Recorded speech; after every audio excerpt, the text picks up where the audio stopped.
2047 विकसित भारत की दिशा में इस बजट की थीम थी एम्प्लॉयमेंट, स्किल, मिडिल क्लास और एमएसएमई।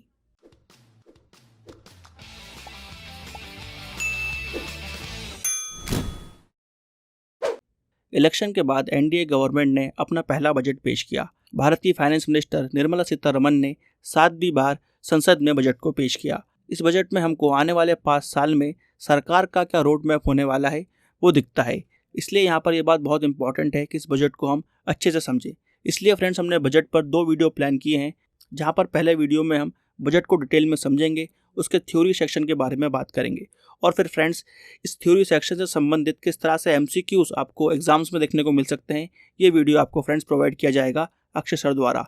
तो फ्रेंड्स इस तरह से बजट को हम डिटेल में समझने वाले हैं। इस वीडियो में सबसे पहले हम बजट की थीम के बारे में बात करेंगे। क्या क्या प्राथमिकताएं रही सरकार की उनके बारे में बात करेंगे। क्या नई स्कीम आई, पुरानी स्कीम्स पर क्या बजट एलोकेशन किया गया है, किस तरह से मिनिस्ट्रीज़ को पैसा बांटा गया है, कहाँ कहाँ से भारतीय सरकार के पास पैसा आता है, कहाँ कहाँ भारतीय सरकार पैसा खर्च करती है। इन सभी इंपॉर्टेंट पहलुओं पर इस वीडियो में हम नज़र डालने वाले हैं। तो आइए शुरू करते हैं आज का सेशन और सबसे पहले बात करते हैं बजट की थीम के बारे में। इंटरिम बजट की तरह ही इस बजट में भी फाइनेंस मिनिस्टर ने बताया कि सरकार 4 मेजर लोगों पर फोकस करती है। फार्मर, अन्नदाता, पुअर यानी कि गरीब, वुमेन महिलाएं, यूथ, युवा, ये 4 मेजर फोकस एरिया रहते हैं गवर्नमेंट के और इनको ध्यान में रखते हुए बजट की थीम है एम्प्लॉयमेंट, स्किलिंग, मिडिल क्लास और एमएसएमई। इसी के साथ बजट में सरकार ने अपनी 9 प्राथमिकताओं को भी बताया और इस बात को हाईलाइट किया कि ये 9 प्राथमिकताएं भारत को विकसित भारत की दिशा में लेके जाने वाली हैं। तो आइए देख लेते हैं क्या है वो 9 प्राथमिकताएं। पहली है productivity and resilience in agriculture. Second, employment and skilling. तीसरी, inclusive human resource development and social justice. Fourth, manufacturing and services. Fifth, urban development. Sixth, energy security. Seventh, infrastructure. Eighth, innovation, research and development. और 9th है next generation reforms. इन सभी प्राथमिकताओं को friends हम एक एक करके डिटेल में समझेंगे, मगर उससे पहले फ्रेंड्स यहाँ पर हम बात कर लेते हैं बजट के कुछ इंपॉर्टेंट की पॉइंट्स के बारे में और डाटा के बारे में, जहाँ से हमको डेफिनेटली एग्जाम में क्वेश्चन देखने को मिल सकता है। सबसे पहले हम देखते हैं करेंट अकाउंट डेफिसिट को, यानी कि चालू खाता घाटा। फ्रेंड्स ये घाटा क्या होता है पहले इसको समझ लेते हैं। बहुत सिंपल है, जो हम इम्पोर्ट एक्सपोर्ट करते हैं, निर्यात और आयात करते हैं, उसके बीच में जो फ़र्क आता है उसको हम बोलते हैं करेंट अकाउंट डेफिसिट। डेफिसिट यानी कि घाटा। घाटा कब होगा? जब हम एक्सपोर्ट कम करेंगे और इंपोर्ट ज़्यादा करेंगे तो डेफिसिट आ जाता है। तो इंडिया का ये जो डेफिसिट था 2023 में लगभग 2% के आसपास था और अब ये कम होकर लगभग 0.5 के आसपास हमारा ये डेफिसिट आ गया है, यानी कि इंडिया ने सेक्टर में इस इंडिकेटर पर इम्प्रूव किया है। तो हमको करंट अकाउंट डेफिसिट के अंदर इम्प्रूवमेंट देखने को मिलता है। नेक्स्ट बहुत ही इंपॉर्टेंट फ्रेंड्स बात कर रहे हैं हम जीडीपी की। इंडिया की जीडीपी पिछले साल 8.2% से ग्रो करी है और यहाँ पर फिर से एस्टिमेट लगाया जा रहा है कि आने वाले साल में भी लगभग इंडिया 8 से लेकर 8.5% के बीच में ग्रो करने वाला है। तो इंडिया की जीडीपी ग्रोथ यहाँ पर बहुत अच्छी रहने वाली है और जो बाकी विकसित देश हैं उनके मुकाबले इंडिया इस वक्त फास्टेस्ट ग्रोइंग डेवलपिंग कंट्रीज़ में से एक है। फिर है यहाँ पर PMI इंडेक्स, यानी कि परचेजिंग मैनेजर्स इंडेक्स। ये बेसिकली एक सर्वे बेस्ड इकोनॉमिक इंडिकेटर है, जहाँ पर हम बिजनेसेस को स्टडी करते हैं, खासकर मैन्युफैक्चरिंग एंड सर्विस सेक्टर के बिजनेस को, और देखते हैं किस तरह से उनके अंदर एम्प्लॉयमेंट जनरेट हो रहा है, आउटपुट प्राइसेस क्या आ रही हैं, रॉ मटेरियल की कॉस्ट क्या आ रही है, और इन सब के बेसिस पर हमको एक इंडेक्स मिलता है और ये बताता है किस तरह से जो आने वाले समय में है वो ग्रोथ होने वाली है।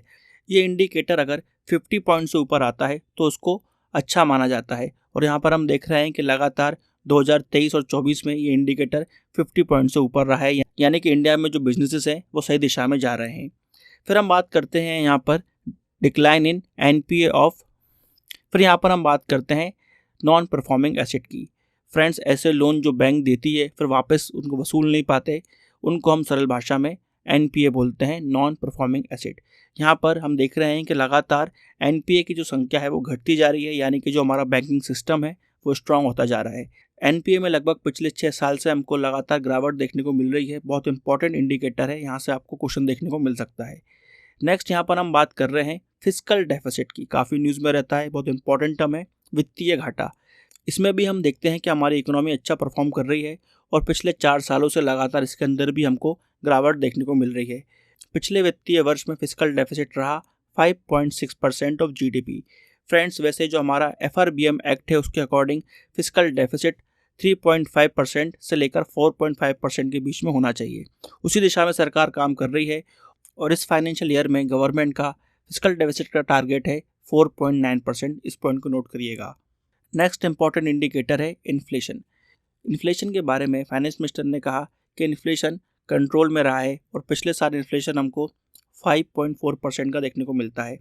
इसी के साथ यहाँ पर यह बात इंपॉर्टेंट है कि जो कोर इन्फ्लेशन होता है, जिसके अंदर हम खाने की प्राइसेस और जो एनर्जी प्राइसेस है उनको इंक्लूड नहीं करते हैं, तो कोर इन्फ्लेशन 4 से भी नीचे रहा है। लगभग 3.1% के आसपास हमको कोर इन्फ्लेशन देखने को मिलता है। तो इस हिसाब से फाइनेंस मिनिस्टर ने कहा कि इन्फ्लेशन को गवर्नमेंट ने काफ़ी हद तक कंट्रोल में किया है और जो उसका टारगेट है कि 4% के आसपास इन्फ्लेशन होना चाहिए, उसी दिशा में आने वाले समय में हमको इन्फ्लेशन जाता हुआ दिख रहा है। तो ये कुछ इंपॉर्टेंट डाटा था जो बताता है कि इंडियन इकोनॉमी सही दिशा में जा रही है। आइए अब बात करते हैं कि इंडियन गवर्नमेंट के पास क्या क्या सोर्सेज है जहाँ से उनके पास पैसा आता है, कहाँ कहाँ से इंडियन गवर्नमेंट पैसा कमाती है बेसिकली, उसके बारे में देख लेते हैं। बहुत ही अच्छा इन्फोग्राफ है यहाँ पर जो बताता है फ्रॉम वेयर रुपी कम्स। सबसे ज़्यादा पैसा फ्रेंड्स यहाँ पर बोरोइंग और अदर लाइबिलिटीज़ से आता है। तो बेसिकली यहाँ पर कुछ लोन्स होते हैं, किसी से हम पैसा उधार लेते हैं, यानी कि बोरोइंग्स 27% पैसा यहाँ से आता है। उसके बाद सबसे ज़्यादा कंट्रीब्यूट करता है इनकम टैक्स 19%। बहुत इंपॉर्टेंट डाटा है ये, इन सबको ध्यान में रखिएगा। कई बार आपको एग्जाम्स में देखने को मिलेगा कि इंक्रीजिंग ऑर्डर में या डिक्रीजिंग ऑर्डर में जमाने को भी आ सकता है और डायरेक्टली भी पूछ लेते हैं कि इनकम टैक्स का कितना कंट्रीब्यूशन है। तो इन सब चीज़ों को ध्यान रखिएगा। नेक्स्ट है यहाँ पर GST और दूसरे टैक्सेस जिसका कंट्रीब्यूशन 18% है। फिर है यहाँ पर कॉर्पोरेशन टैक्स जिसका कंट्रीब्यूशन 17% है। इसके बाद फिर हम देखते हैं नॉन टैक्स रिसीट्स 9% पर है, union excise duty 5%, customs 4%, non debt capital receipt 1%। तो ये वो सब सोर्सेज हैं जहाँ से भारतीय सरकार के पास पैसा आता है, रुपी फ्रॉम वेयर रुपी कम्स। आइए अब बात करते हैं कि इंडियन गवर्नमेंट कहाँ कहाँ पैसा खर्च करती है। तो यहाँ पर सबसे ज़्यादा पैसा खर्च होता है भारतीय गवर्नमेंट का स्टेट्स को उनका शेयर देने में। जो स्टेट गवर्नमेंट्स हैं उनको टैक्सेस का शेयर दिया जाता है, ड्यूटीज़ का शेयर दिया जाता है। 21% पैसा केंद्र सरकार का वहाँ खर्च होता है, 19% पैसा इंटरेस्ट पेमेंट्स पर खर्च होता है। उसके बाद फ्रेंड्स 16% पैसे सेंट्रल सेक्टर स्कीम्स पर खर्च होता है। इसके अंदर हम डिफेंस आउटले और सब्सिडीज़ को इंक्लूड नहीं कर रहे हैं। फिर हम देखते हैं डायरेक्टली अदर एक्सपेंडिचर 9% का है, सेंट्रल स्पॉन्सर स्कीम का एक्सपेंडिचर 8% और 8% एक्सपेंडिचर है डिफेंस का। इसके अलावा फ्रेंड्स फाइनेंस कमीशन के द्वारा जो ट्रांसफ़र करने को कहा जाता है राज्य सरकारों को और दूसरे तरीके के जो ट्रांसफ़र होते हैं उन पर 9% पैसा खर्च होता है। फिर यहाँ पर हम देख रहे हैं पेंशन पर 4% है, सब्सिडीज़ पर 6% है। इस तरह से भारतीय केंद्र सरकार का जो पैसा है खर्च होता है। So this is where rupee goes. बहुत ही इंपॉर्टेंट इन्फोग्राफ, यहाँ से भी डेफिनेटली आपको एग्जाम्स में क्वेश्चंस देखने को मिलेंगे। आइए अब बात करते हैं भारत के बजट के एक्चुअल साइज़ के बारे में। जो एक्चुअल साइज़ है इंडियन बजट का वो है 48.21 लाख करोड़। तो फ्रेंड्स आप समझ सकते हैं कितनी बड़ी रकम है, कितना बड़ा बजट है भारतीय केंद्र सरकार का। आइए अब देखते हैं कि इनमें मेजर कंट्रीब्यूशन कहाँ से आता है। रिसीट्स यानी कि प्राप्तियाँ। तो फ्रेंड्स दो तरीके की रिसीट्स हो सकती हैं, रेवेन्यू रिसीट्स और कैपिटल रिसीट्स। ये कुछ टेक्निकल इकोनॉमिक टर्म्स हैं, अगर आपको उनको समझने में दिक्कत होती है तो फ्रेंड्स क्रेजी जी के ट्रिक का इकोनॉमिक्स फाउंडेशन कोर्स आप ले सकते हैं, जहाँ पर हमने इकोनॉमिक्स के कॉन्सेप्ट्स को बहुत ही क्रिस्टल क्लियर तरीके से पढ़ा है और एक एक कॉन्सेप्ट्स को बायलैंग्वेज लैंग्वेज में समझाया गया है विथ एग्जाम्पल।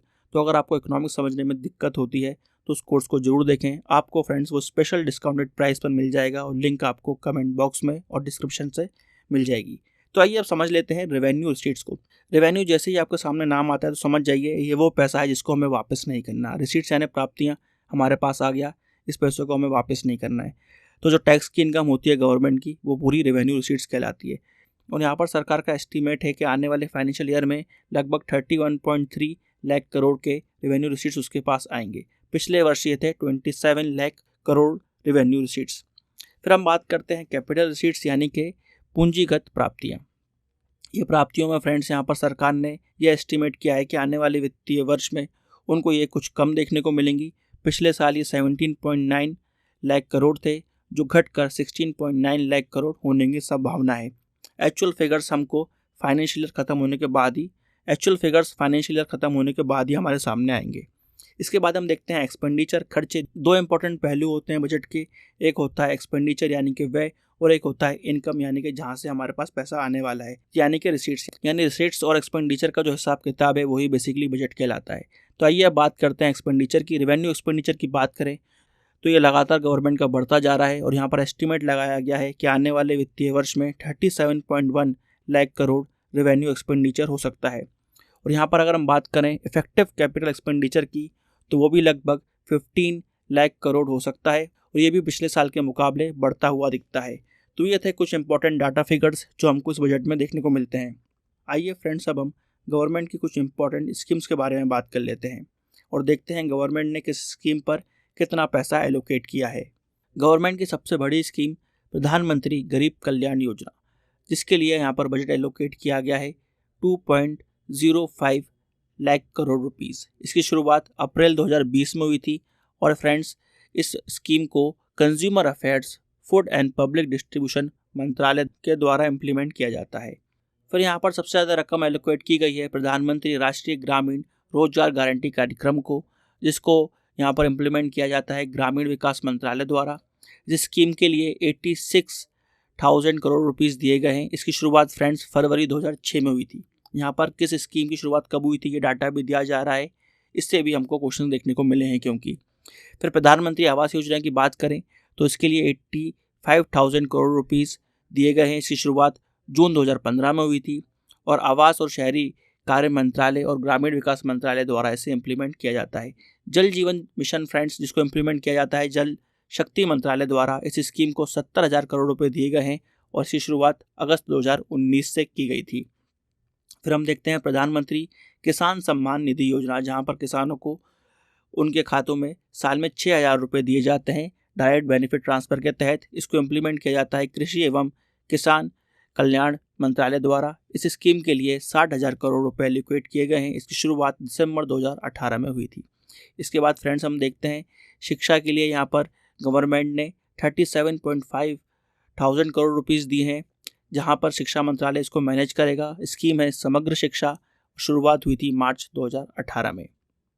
इसी तरह फ्रेंड्स यहाँ पर हर इम्पॉर्टेंट स्कीम्स के नाम और उन पर कितना एलोकेशन दिया गया है ये आप इसका स्क्रीनशॉट लेकर देख सकते हैं। प्रमुख स्कीम्स को मैंने यहाँ पर हाईलाइट कर दिया है। एक और स्कीम जिसको हम हाईलाइट करना चाहेंगे वो है आयुष्मान भारत योजना, जिसको स्वास्थ्य एवं परिवार कल्याण मंत्रालय द्वारा इम्प्लीमेंट किया जाता है। इसके लिए 7,300 करोड़ रुपीस एलोकेट किए गए हैं। शुरुआत इसकी की गई थी सितंबर 2018 में। आइए फ्रेंड्स, अब हम बात करते हैं मिनिस्ट्रीज़ के बारे में और देखते हैं किस मिनिस्ट्री को कितना एलोकेशन दिया गया है। वित्त मंत्रालय को फ्रेंड्स 18.5 लाख करोड़ रुपीस दिए गए हैं। इसके मौजूदा मंत्री निर्मला सीतारमण ने, जिन्होंने इस साल बजट पेश किया। यहाँ पर रक्षा मंत्रालय को दिए गए हैं 6.21 लाख करोड़ रुपीस और फ्रेंड्स रक्षा मंत्री हैं हमारे राजनाथ सिंह जी। फिर हम देखते हैं सड़क परिवहन और राजमार्ग मंत्रालय को 2.78 लाख करोड़ रुपये दिए गए हैं और फ्रेंड्स इस मंत्रालय के मंत्री हैं नितिन गडकरी। फिर हम देखते हैं रेल मंत्रालय को 2.55 लाख करोड़ रुपये दिए गए हैं और हमारे रेल मंत्री हैं अश्विनी वैष्णव।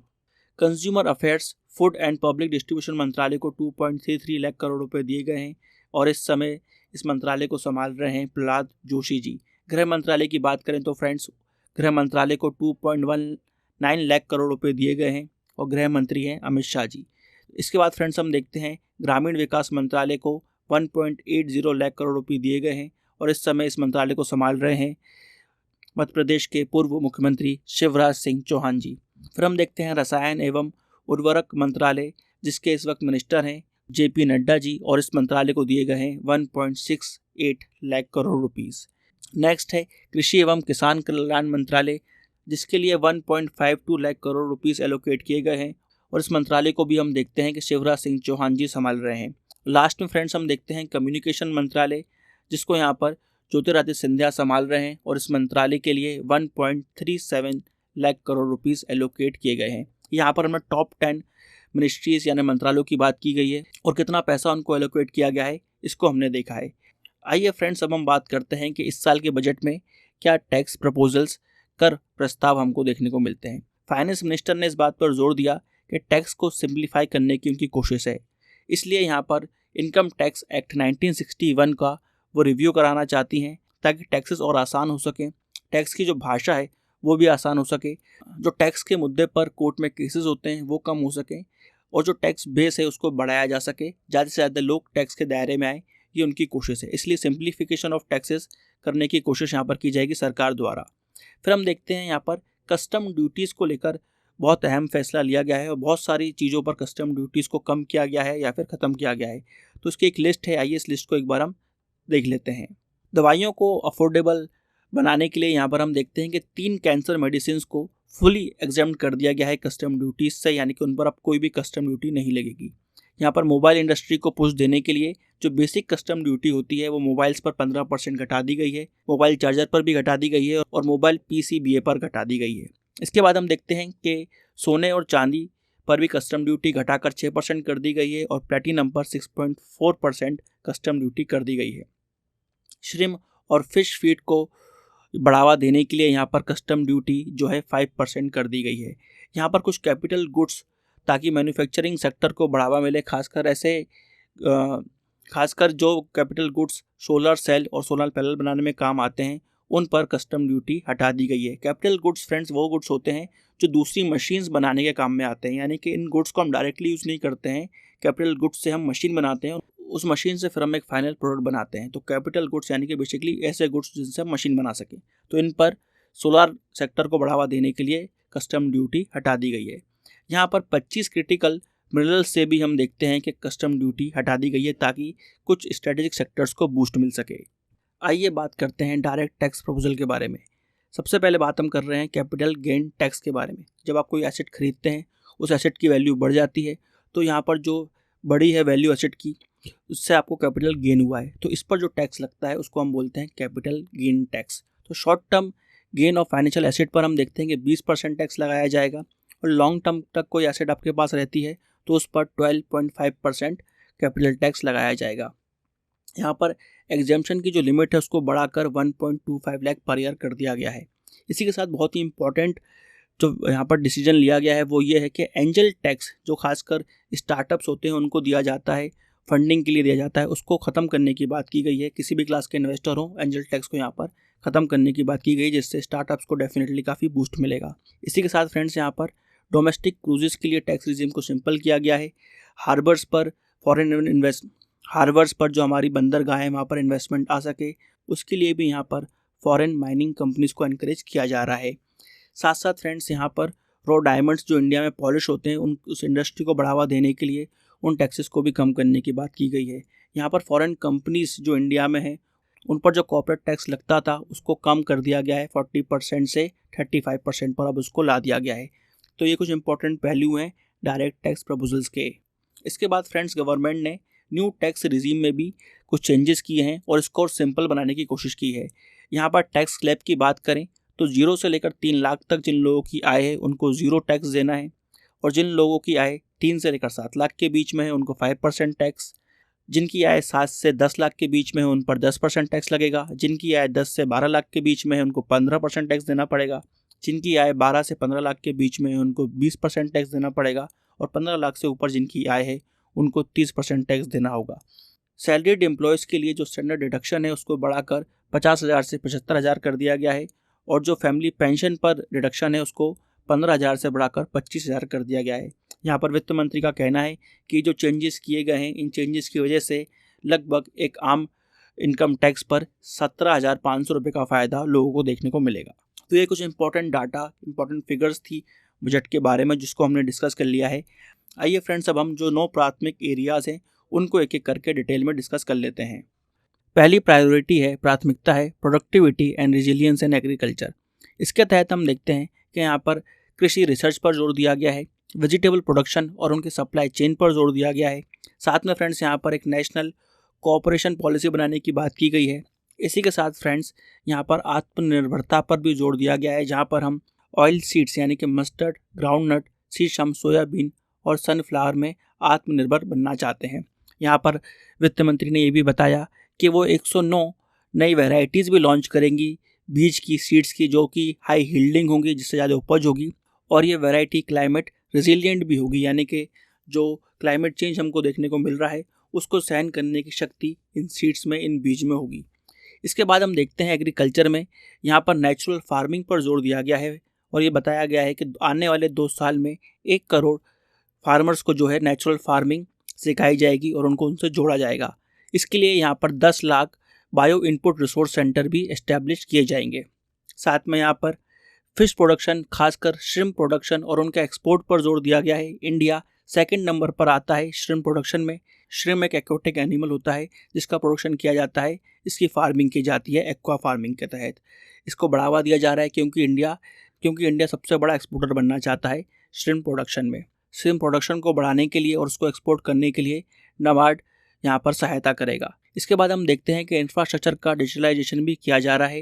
यहाँ पर जो किसानों के पास उनकी ज़मीन है उसको DPI से जोड़ा जाएगा। आने वाले 3 सालों में 400 डिस्ट्रिक्ट का यहाँ पर सर्वे किया जाएगा, क्रॉप के बेसिस पर कौन सा क्रॉप किस ज़िले में उगाया जाता है।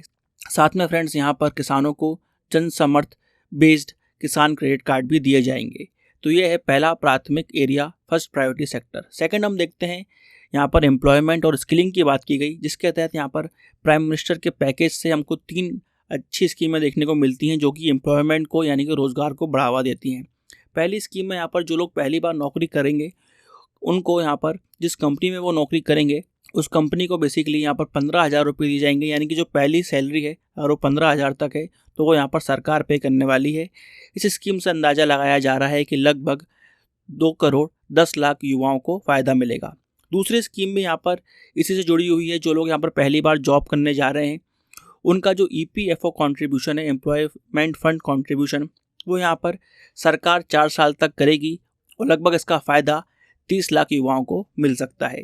साथ साथ फ्रेंड्स यहाँ पर जो गवर्नमेंट है वो एम्प्लॉयज़र्स यानी कि जो लोग रोज़गार देते हैं उनको भी फ़ायदा देना चाहती है, इसलिए उनके बिहाफ पर 3,000 पर मंथ आने वाले 2 सालों तक कंट्रीब्यूट करेगी गवर्नमेंट EPFO के अंदर और इंसेंटिवाइज करना चाहती है ताकि लोग EPFO में रजिस्टर भी करें, जिससे यहाँ पर लगभग 50 लाख जॉब्स भी क्रिएट होंगी और 50 लाख लोगों को फ़ायदा भी देखने को मिल सकता है।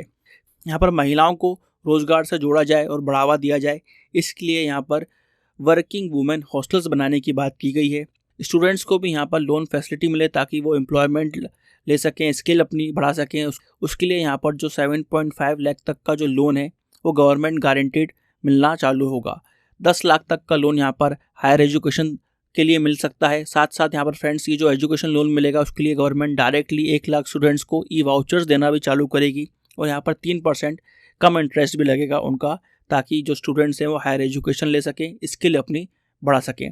स्किल के लिए स्पेशल पैकेज भी है प्राइम मिनिस्टर का, जिसके तहत यहाँ पर 20 लाख युवाओं को आने वाले 5 साल में ट्रेनिंग दी जाएगी और ये ट्रेनिंग इंडस्ट्रियल ट्रेनिंग इंस्टीट्यूट द्वारा दी जाएगी, जिसको इस्टेब्लिश किया जाएगा और इससे 1000 इंडस्ट्रियल ट्रेनिंग इंस्टीट्यूट्स यहाँ पर इंडिया में इस्टेब्लिश होंगे। फिर हम बात करते हैं तीसरे प्राथमिक एरिया की, जो है inclusive human resource development and social justice. यहाँ पर हम देख रहे हैं कि पूर्वोदय की बात की गई है, विश्वास भी और विरासत भी। यहाँ पर फ्रेंड्स अमृतसर से कोलकाता के बीच में इंडस्ट्रियल कॉरिडोर बनाया जाएगा, जिसका एक इंडस्ट्रियल नोड हमको गया यानी कि बिहार में भी देखने को मिलेगा। तो यहाँ पर फ्रेंड्स इंडस्ट्रीज़ यानी कि ह्यूमन डेवलपमेंट बढ़ता हुआ दिखेगा हमको इस पूरे एरिया में। यहाँ पर महिलाओं के लिए हम देखते हैं कि उनके डेवलपमेंट के लिए, उनके ह्यूमन रिसोर्स डेवलपमेंट के लिए 3 लाख करोड़ रुपए एलोकेट किए गए हैं। साथ साथ फ्रेंड्स यहाँ पर हमको एक नई स्कीम बहुत ही इंपॉर्टेंट प्रधानमंत्री जनजातीय उन्नत ग्राम अभियान देखने को मिल रहा है। इसके तहत हम देखते हैं कि 5 करोड़ जनजातियों को फ़ायदा मिलेगा और लगभग यहाँ पर 63,000 विलेजेस को जोड़ा जाएगा। इसी के साथ फ्रेंड्स नॉर्थ ईस्ट में डेवलपमेंट के लिए 100 इंडिया पोस्ट पेमेंट बैंक्स खोली जाएंगी। साथ साथ यहाँ पर आंध्र प्रदेश के लिए स्पेशल हम देखते हैं कि 15,000 करोड़ का पैकेज फाइनेंशियल सपोर्ट के लिए दिया गया है और आंध्र प्रदेश के कुछ इंपॉर्टेंट प्रोजेक्ट्स जैसे कि पोलावरम इरिगेशन प्रोजेक्ट उसको कंप्लीट करने की बात की गई है। नेक्स्ट हम देखते हैं मैन्युफैक्चरिंग एंड सर्विसेज पर जोर दिया गया है। यहाँ पर सबसे इंपॉर्टेंट जो बात रही वो रही मुद्रा लोन्स की। इन लोन्स की जो तरुण कैटेगरी की लिमिट है उसको बढ़ाकर 10 लाख से 20 लाख कर दिया गया है। मुद्रा लोन्स फ्रेंड्स MSME फ्रेंड्स यहाँ पर माइक्रो मीडियम और स्मॉल जो बिजनेसेस होते हैं उनके लिए लोन्स प्रोवाइड करने के लिए चालू किए गए थे। इसके अंदर हमको 3 कैटेगरी देखने को मिलती हैं, शिशु, किशोर और तरुण। शिशु लोन जो होते हैं वो 50,000 तक के होते हैं, किशोर लोन 50,000 से लेकर 5 लाख तक के, तरुण लोन होते हैं 5 लाख से लेकर 10 लाख तक के, यानी कि अब तरुण लोन को बढ़ाकर 20 लाख तक का कर दिया गया है। मुद्रा स्कीम फ्रेंड्स 2015 में लॉन्च की गई थी गवर्नमेंट द्वारा और यहाँ पर ये जो लोन दिए जाते हैं कोलेट्रल फ्री दिए जाते हैं, यानी कि कुछ भी गिरवी नहीं रखवाया जाता। ये भी बहुत इंपॉर्टेंट पॉइंट है, इसको भी ध्यान में रखिएगा। नेक्स्ट हम देखते हैं, बात की गई है यहाँ पर ट्रेड्स प्लेटफॉर्म के बारे में। TREDS बेसिकली एक पेमेंट प्लेटफॉर्म है जहाँ पर जो बिजनेसेस होते हैं कई बार समय पर पेमेंट नहीं आती है, मगर उनका जो गुड्स हैं वो बिक जाते हैं, तो बिल आप दे सकते हैं और उस बिल को ही माना जाएगा कि आपके पास ये पैसा आने वाले समय में आएगा। इस तरह से आसान भाषा में इसको हम समझ सकते हैं। तो सरकार का यहाँ पर मानना है कि ज़्यादा से ज़्यादा लोग इसमें जुड़ें ताकि पेमेंट में क्लैरिटी आए और यहाँ पर बुक्स को अच्छे से मेंटेन किया जा सके। ट्रेड्स में अगर आप रजिस्टर्ड हो तो आप अपने बिल के अगेंस्ट लोन भी ले सकते हो। ये एक इंपॉर्टेंट फैसिलिटी भी यहाँ पर गवर्नमेंट चालू करती है। फिर हम देखते हैं कि 12 इंडस्ट्रियल पार्क बनाए जाएंगे national industrial corridor development programme के द्वारा। यहाँ पर इंडस्ट्रियल वर्कर्स के लिए रेंटल हाउसिंग की बात की गई है, जहाँ पर अफोर्डेबल हॉस्टल्स बनाए जाएंगे जहाँ पर इंडस्ट्रियल वर्कर रह सकें। साथ में फ्रेंड्स यहाँ पर क्रिटिकल मिनरल मिशन प्लान किया गया है ताकि इंपॉर्टेंट मिनरल्स पर इंडिया जोर दे सके। इसके बाद हम देखते हैं कि प्रधानमंत्री पैकेज से 5th स्कीम आती है जिसके तहत इंटर्नशिप अपॉर्चुनिटीज़ यहाँ पर जो यंगस्टर्स हैं उनको दी जाएंगी। खासकर टॉप 500 जो कंपनीज़ हैं उनको यहाँ पर एनकरेज किया गया है कि आने वाले 5 साल में वो 1 करोड़ युवाओं को इंटर्नशिप दें। इस इंटर्नशिप के लिए 5000 पर मंथ अलाउंसेस देने की बात की गई है और ये जो अलाउंस है वो CSR fund, corporate social responsibility fund से दे सकते हैं प्राइवेट सेक्टर। ये एक इम्पॉर्टेंट पहलू यहाँ पर बताया गया है। नेक्स्ट फ्रेंड्स यहाँ पर है अर्बन डेवलपमेंट। अर्बन डेवलपमेंट में हम देखते हैं कि स्टाम्प ड्यूटी को यहाँ पर कम करने की बात की गई है। खासकर स्टेट गवर्नमेंट्स को इनकरेज किया जाएगा कि वो स्टाम्प ड्यूटी कम करें, खासकर तब जब महिलाओं के नाम पर प्रॉपर्टी ली जाए। यहाँ पर स्ट्रीट मार्केट्स को बढ़ाने के लिए 100 वीकली हार्ट्स को डेवलप करने की बात की गई है। फिर हम देखते हैं ट्रांजिट ओरिएंटेड डेवलपमेंट बढ़ाया जाएगा ऐसी 14 सिटीज़ में जहाँ पर आबादी 30 लाख से ज़्यादा है। वाटर मैनेजमेंट के लिए 100 लार्ज सिटीज़ को टारगेट किया जाएगा जहाँ पर वाटर, ड्रिंकिंग वाटर से लेकर sewage water, treatment of water, ये सब चीज़ों पर जोर दिया जाएगा। इसी के साथ हम देखते हैं प्रधानमंत्री आवास योजना अर्बन 2.0 की बात की गई जिसके लिए 10 लाख करोड़ इन्वेस्टमेंट किया जाएगा, जिसका फ़ायदा डायरेक्टली 1 करोड़ फैमिलीज़ को मिलेगा। यहाँ पर लोअर मिडिल क्लास फैमिलीज़ को इसका फ़ायदा मिलेगा। नेक्स्ट प्रायोरिटी पर हम देखते हैं एनर्जी सिक्योरिटी, ऊर्जा की बात की गई है जिसके लिए न्यूक्लियर एनर्जी को बढ़ावा दिया गया है। न्यूक्लियर एनर्जी के क्षेत्र में प्राइवेट सेक्टर को बढ़ावा दिया गया है। यहाँ पर भारत स्मॉल रिएक्टर्स बनाने की बात की गई है। रिन्यूएबल एनर्जी को बढ़ाने की बात की गई है। उन रिन्यूएबल एनर्जी को किस तरह से स्टोर किया जाए इसको लेकर गवर्नमेंट ने पॉलिसी बनाई है। इसी के साथ फ्रेंड्स यहाँ पर advance ultra super critical technology का यूज़ करने के लिए जॉइंट वेंचर NTPC और BHEL के बीच हमको देखने को मिलेगा। साथ साथ यहाँ पर फ्रेंड्स जो छोटे उद्योग हैं, MSMEs जो हैं, वो भी क्लीन एनर्जी का उपयोग करें, इसलिए उनका एनर्जी ऑडिट भी किया जाएगा और उनको प्रोत्साहन दिया जाएगा कि वो क्लीन एनर्जी का यूज़ करें। इसके बाद हम देखते हैं डोमेस्टिक हाउसेस के लिए प्रधानमंत्री सूर्य घर मुफ्त बिजली योजना चल रही है जिसके तहत 1 करोड़ घरों को फ्री इलेक्ट्रिसिटी मिलेगी। इस स्कीम के तहत 1.28 करोड़ लोगों ने रजिस्टर किया है जिसमें से 14 लाख एप्लीकेशंस आगे आ भी चुकी हैं। 7th नंबर पर हम देखते हैं प्रायोरिटी पर है इंफ्रास्ट्रक्चर, जिसके लिए गवर्नमेंट ने 11,11,111 करोड़ रुपए एलोकेट किए हैं, 3.4% ऑफ GDP। 1.5 लाख करोड़ का राज्यों को लोन दिया जाएगा, long term interest free loan दिया जाएगा ताकि वो अपने राज्यों में इंफ्रास्ट्रक्चर को बढ़ावा दे पाएँ। साथ में यहाँ पर प्रधानमंत्री ग्राम सड़क योजना का 4th फेज़ भी चालू किया जाएगा जिससे ऑल वेदर कनेक्टिविटी मिलेगी 25,000 गाँवों को। यहाँ पर बाढ़ को रोकने के लिए, इरिगेशन को बढ़ाने के लिए भी बात की गई है जिसके तहत 11,500 करोड़ रुपए एलोकेट किए गए हैं 20 इंटर स्टेट लिंक प्रोजेक्ट के लिए।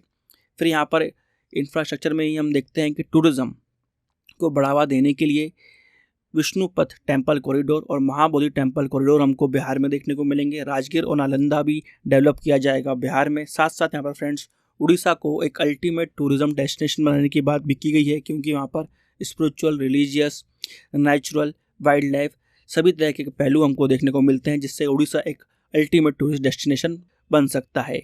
8th नंबर पर है इनोवेशन रिसर्च एंड डेवलपमेंट। इसके तहत यहाँ पर अनुसंधान नेशनल रिसर्च फंड बनाया गया है जहाँ पर 1 लाख करोड़ का जो फाइनेंशियल पूल है वो डेवलप किया जाएगा और जिससे प्राइवेट सेक्टर जो रिसर्च है उसको बढ़ावा दिया जाएगा। स्पेस इकोनॉमी के लिए हम देखते हैं कि 1,000 करोड़ का जो फंड है वेंचर कैपिटल फंड सेटअप किया जाएगा ताकि स्पेस इकोनॉमी में भारत हमेशा की तरह आगे रहे। 9th नंबर पर फ्रेंड्स है यहाँ पर नेक्स्ट जनरेशन रिफॉर्म्स। यहाँ पर जो आने वाले समय के हिसाब से रिफॉर्म्स जरूरी हैं उन पर जोर दिया जा रहा है। जैसे कि अर्बन एरिया की और रूरल एरिया की बात करें तो unique land parcel identification number आएगा, जिसको हम भू आधार भी बोलेंगे, ताकि हर लैंड को मैप किया जा सके। सर्वे होंगे यहाँ पर सब डिवीज़न लेवल पर, ताकि पता चल सके किस ज़मीन का कौन हकदार है, मालिकाना हक किसका बनता है। यहाँ पर फार्मर्स की जो रजिस्ट्रीज है उनको रजिस्टर किया जाएगा, लिंक किया जाएगा। लैंड रिकॉर्ड जितने भी हैं अर्बन एरियाज़ के उनको पूरा डिजिटल कर दिया जाएगा GIS मैपिंग के तहत। साथ में फ्रेंड्स यहाँ पर लैंड रजिस्ट्री को भी एस्टैब्लिश किया जाएगा। इसी के साथ हम देखते हैं कि क्लाइमेट फाइनेंसिंग की बात भी की गई है। क्लाइमेट चेंज को देखते हुए किस तरह से क्लाइमेट चेंज को कम करने के लिए, क्लाइमेट चेंज से लड़ने के लिए किन चीज़ों को हम उपयोग कर सकते हैं, किन चीज़ों को हम फाइनेंस कर सकते हैं, उन पर यहाँ पर जोर दिया जाएगा। इसी के साथ फ्रेंड्स यहाँ पर FDI यानी कि फॉरेन डायरेक्ट इन्वेस्टमेंट को बढ़ावा देने की बात की गई है, जिसके लिए यहाँ पर टैक्सेस को भी कम किया गया है। इस पॉइंट को नोट करिएगा। इंडियन रुपीज़ में हम इन्वेस्टमेंट कर सकें बाहर, और बाहर जाकर इंडियन रुपीज़ को यूज़ कर सकें इन्वेस्टमेंट के लिए, इस बात को भी यहाँ पर वित्त मंत्री ने हाईलाइट किया है। इसके बाद फ्रेंड्स हम देखते हैं कि नेशनल पेंशन स्कीम वात्सल्य को यहाँ पर लॉन्च किया गया है, जहाँ पर जो पेरेंट्स हैं, गार्जियंस हैं, वो कंट्रीब्यूट कर सकते हैं अभी से अपने जो बच्चे हैं, अपने जो माइनर्स हैं, उनकी पेंशन के लिए। और यहाँ पर न्यू पेंशन स्कीम के तहत भी कुछ रिफॉर्म्स करने की बात की गई है। तो फ्रेंड्स यहाँ पर हमने 9 प्रायोरिटी सेक्टर्स, जो 9 प्राथमिक एरियाज़ बजट में हाईलाइट किए गए थे, उनको डिस्कस कर लिया है। आइए लास्ट में अब हम बजट के बारे में कुछ इंपॉर्टेंट फैक्ट्स को जान लेते हैं। बजट को संविधान में मेंशन नहीं किया गया है, इसको एनुअल फाइनेंशियल स्टेटमेंट के नाम से जाना जाता है। इसका उल्लेख हम देखते हैं कि आर्टिकल 112 में किया गया है, जहाँ पर सेंट्रल बजट के बारे में बात की गई है। स्टेट बजट के बारे में आर्टिकल 202 में बात की गई है। बजट को हम देखते हैं कि फाइनेंस मिनिस्ट्री के अंतर्गत डिपार्टमेंट ऑफ इकोनॉमिक अफेयर्स द्वारा बनाया जाता है। बहुत ही इंपॉर्टेंट पॉइंट है। इस बार तो हम देखते हैं कि इलेक्शन की वजह से बजट इंटरिम आया, उसके बाद फिर फुल बजट आया है, मगर आमतौर पर 1 फरवरी को जो यूनियन मिनिस्टर हैं वो बजट पेश करते हैं पार्लियामेंट में। बहुत ही इंटरेस्टिंग फ्रेंड्स, इंडिया का जो पहला बजट था वो 7 अप्रैल 1860 में जेम्स विल्सन द्वारा प्रेजेंट किया गया था। इंडिपेंडेंट इंडिया, आज़ाद भारत का जो बजट था वो सबसे पहले हम देखते हैं कि 26 नवंबर 1947 को RK शनुमुखम शेट्टी द्वारा प्रेजेंट किया गया था। सबसे ज़्यादा बार बजट फ्रेंड्स मोरारजी देसाई जी ने प्रेजेंट किया है, 10 बार उन्होंने इंडिया के बजट को प्रेजेंट किया है। पहली महिला जिन्हें इंडिया का बजट प्रेजेंट किया वो थी इंदिरा गांधी। 1970 में उन्होंने बजट पेश किया था। पहला पेपरलेस बजट, पहला डिजिटल बजट हम देखते हैं कि निर्मला सीतारमण ने 2021 में पेश किया है। इंडिया का जो रियल बजट है फ्रेंड्स, उसको हम देखते हैं कि 1924 से पेश किया जा रहा था। सबसे पहले इसको जॉन मथाई ने पेश किया था। इंडिया का लास्ट रेलवे बजट हम देखते हैं सुरेश प्रभु ने 2016 में पेश किया, जिसके बाद रेल बजट और आम बजट को मर्ज कर दिया गया। तो फ्रेंड्स ये कुछ इंपॉर्टेंट पॉइंट्स थे बजट के बारे में, स्टैटिक इन्फॉर्मेशन, जिसके बारे में हमको पता होना चाहिए, क्योंकि यहाँ से डेफिनेटली हमको क्वेश्चन देखने को मिल सकता है। तो फ्रेंड्स यहाँ पर हमने बजट को डिटेल में डिस्कस किया है। यहाँ पर फ्रेंड्स आपको बजट का MCQ वीडियो भी मिलेगा, जो कि अक्षय सर बना रहे हैं, तो उस वीडियो को भी देखना नहीं भूलिएगा। मिलेंगे फ्रेंड्स नेक्स्ट वीडियो में। जब तक के लिए bye bye and take care.